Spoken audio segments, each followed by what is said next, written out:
ಅಂತರಂಗ ಶಿವಶರಣೆ ಡಾಕ್ಟರ್ ನೀಲಮ್ಮ ತಾಯಿ ಹಾಸುಂಡಿ ಆಧ್ಯಾತ್ಮ ವಿದ್ಯಾಶ್ರಮ ಆದಿಶಕ್ತಿನಗರ ಗದಗ. ಜೀವ ಮತ್ತು ಜೀವನ. ಜೀವನದಲ್ಲಿ ನಾವು ರೂಢಿಸಿಕೊಳ್ಳಬೇಕಾದ ಆಯಾಮಗಳು ಇನ್ನಷ್ಟಿವೆ. ಸಕಲ ಜೀವಿಗಳಲ್ಲಿ ಅನುಕಂಪ, ದಯೆ, ಸಹಾನುಭೂತಿ, ನಿಸ್ವಾರ್ಥ ಕಾರ್ಯ ತತ್ಪರತೆ, ಮಾನಸಿಕ ಸ್ಥಿರತೆ, ಬಿಗುಮಾನ ಬಿಟ್ಟು ನಗುವನ್ನು ಹೊರಸೂಸುತ್ತಾ ವಿಶ್ವಾಸದಿಂದ ಮುನ್ನಡೆಯಬೇಕು.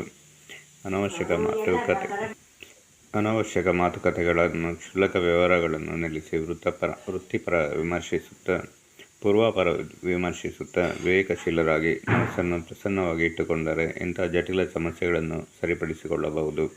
ಈ ಎಲ್ಲ ಆಯಾಮಗಳನ್ನು, ಸದ್ಭಾವಗಳನ್ನು ಎಲ್ಲ ಧರ್ಮಗ್ರಂಥಗಳು ಬೋಧಿಸುತ್ತವೆ. ಇವೆಲ್ಲವುಗಳನ್ನು ನಮ್ಮ ಬದುಕಿನಲ್ಲಿ ಅಳವಡಿಸಿಕೊಳ್ಳದಿದ್ದರೆ ನಮ್ಮ ಬದುಕು ರಣರಂಗವಾಗುತ್ತದೆ.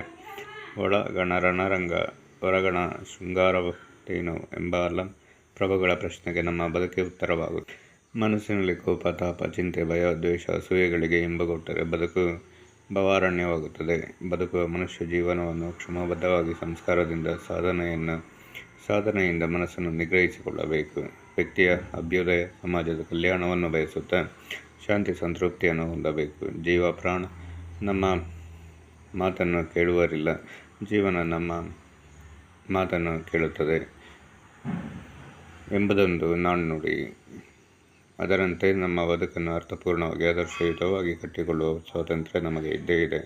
ಸಹಜ ಪ್ರವೃತ್ತಿಯಲ್ಲಿ ನಮಗೆ ಸ್ವಾತಂತ್ರ್ಯವಿಲ್ಲ. ಏಕೆಂದರೆ ನಿಸರ್ಗದ ನಿಯಮದಂತೆ ಬದಲಾವಣೆ ಆಗುವುದು, ಮುಪ್ಪು ಬರುವುದು, ಸಾವು ಬರುವುದು, ಹಣ್ಣಾದ ಎಲೆ ಉದುರುವುದು ಇವೆಲ್ಲವೂ ಈ ಜಗದ ನಿಯಮಗಳಾಗಿದ್ದು ಅವು ನಡೆಯುತ್ತದೆ.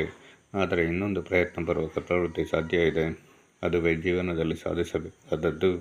ನಾವು ಅಂದುಕೊಂಡಿದ್ದನ್ನು ಸಾಧಿಸಲು ನಿರಂತರ ನಮ್ಮ ಪ್ರಯತ್ನ ಬೇಕೇ ಬೇಕು. ಜೊತೆಗೆ ಆ ದೇವನ ಅನುಗ್ರಹವೂ ಇರಬೇಕು.